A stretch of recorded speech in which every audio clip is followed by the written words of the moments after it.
Yo, what's up, guys? Welcome to Elite Rounders How to series, and this week we are continuing on. Actually, we are not continuing. We are starting different subject. How to defend the big blind in poker, and of course these tips are in general. Actually, probably works for cash games too, but like mostly again aimed at tournament poker. But yeah, let's start with the general tips for defending the big blind. Good strategy should involve 3-betting for value, 3-bet bluffing, all-in, calling, and folding.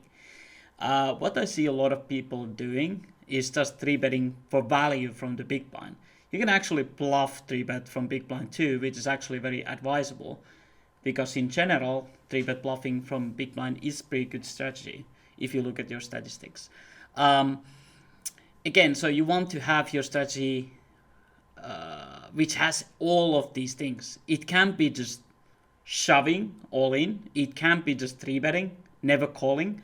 So again, actually, even if you would play very aggressively from the big blind, let's say you shove 25% and you never call and then you fold like 75%. So even then, against you, basically somebody could steal any two against you if you just shove all in or fold. So again, it's important to understand that calling is defending too, even though it's a like passive approach. But like some hands prefer calling, some hands prefer 3-betting. But it's important that we do all of these things. We don't just call or 3-bet value, but we also bluff 3-bet. Deeper stacks, I think we should consider doing more linear range. What at that? So we are not essentially like using trashy hands when we are 100 big blinds deep, but it's more like even 5-6 suited or even Jack 9 suited or something like that. So with nice playability, we could 3-bet hands. And hands like King Queen suited, we could 3-bet instead of like calling. But I don't see people doing this too often. But the shorter we get and the more ICM we have on us, I think we should have a bit more polarized range because our value range is so thin when it comes to like getting the stacks in. So most of the time that's going to be the best strategy when we are shorter. Before defending, you need to consider a few things.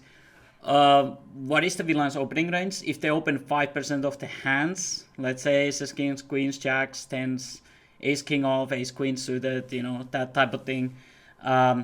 Ace jack suited, ace jack off.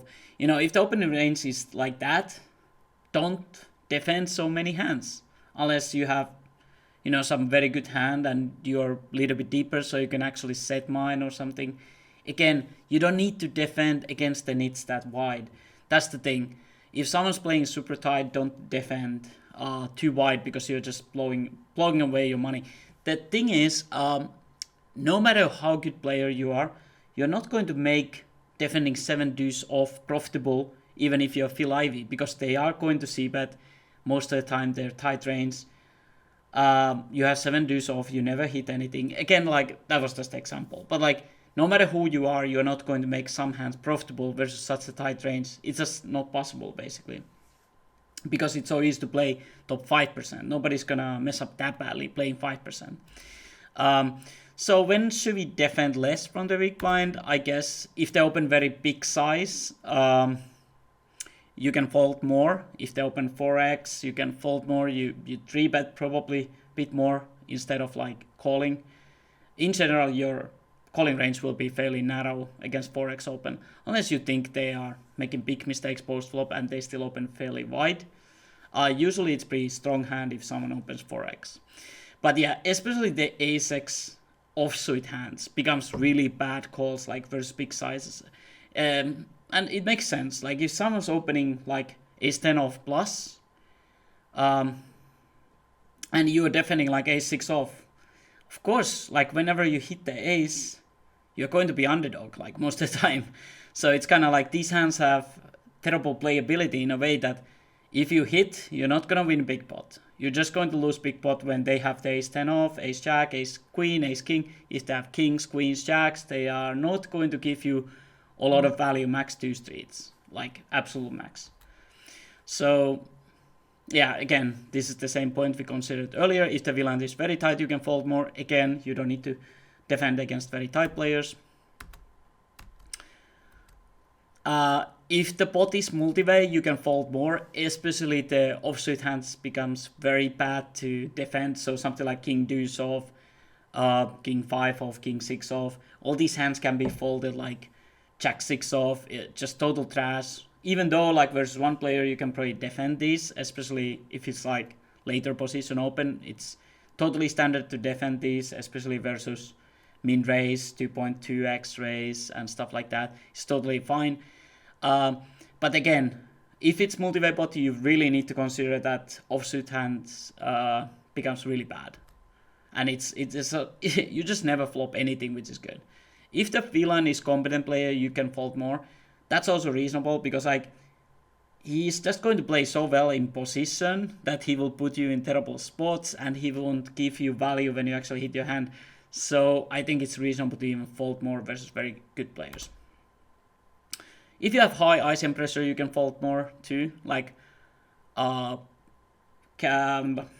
say bubble. If there's bubble going, final table, there's a lot of same stacks. You probably want to play a bit tighter. So when can you defend more then? When, for example, if you cover somebody in a bounty tournament, because if you do stack them, you will win a bounty. So I think it's reasonable to defend a bit wider. When you can put them in dicey spots post flop with bigger stack at final table, put them under pressure. It's kind of interesting, like at least final table when I look at, like if you're the chip lead and someone opens even fairly tight range, if you're the chip lead, you can play fairly close to like normal because you can still put them under pressure at the final table. So it's kind of good, good situation. You can still like defend your big blind, check raise a lot of flops or something like that, and put them under pressure. So it's kind of nice.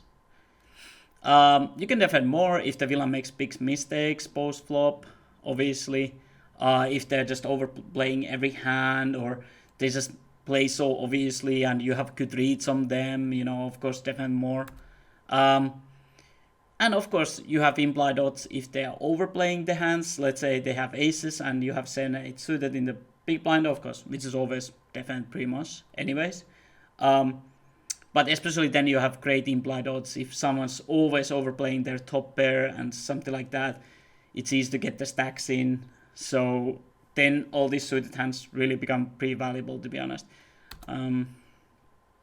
And you can defend also more if the player is very passive. Let's say he checks a lot of flops and gives up turns, or in general you realize more equity because he's going to check the flop very often and you see turn. Your equity realization is way better.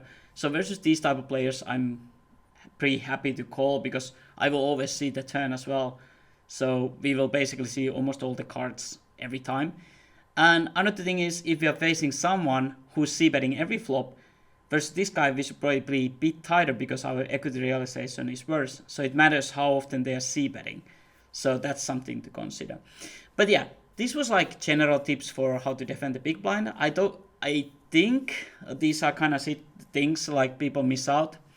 And of course, I would still add here actually one thing. Consider the opening stack of the villain. If they're opening 10 big blinds, it's probably just aces, kings, queens they're opening. Maybe some ace 10 off. Versus this sort of opening, even if it's min raise, you really shouldn't defend very wide, even if the price is good. Because again, you're just going against so tight range, which means you can fold. But yeah, I hope you enjoyed the video and thanks for watching.